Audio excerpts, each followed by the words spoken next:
Rivers. We should obey God even when it doesn't make sense to us. The Bible says, "For the wisdom of this world is foolishness with God.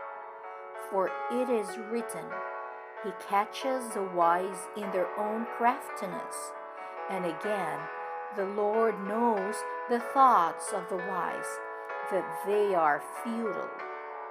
1 Corinthians chapter 3, verses 19 and 20.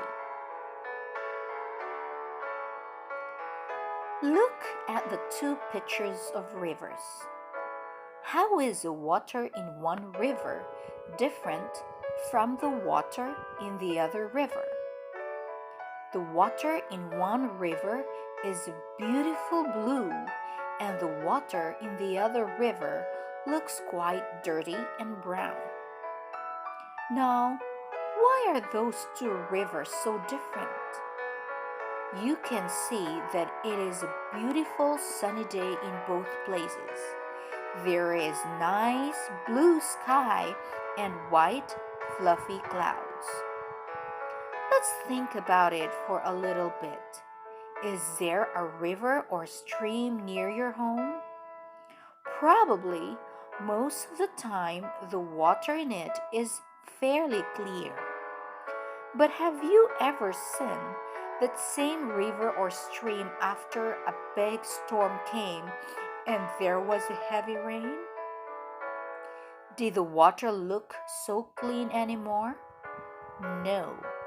There was lots more water in the river or stream, and it was probably much more brown too.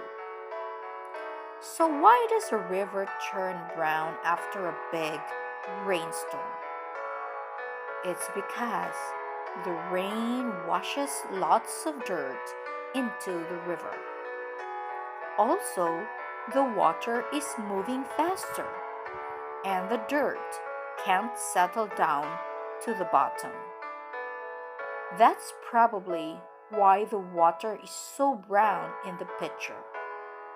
Even though it was a pretty day when the picture was taken, there must have been a rainstorm upstream not long before.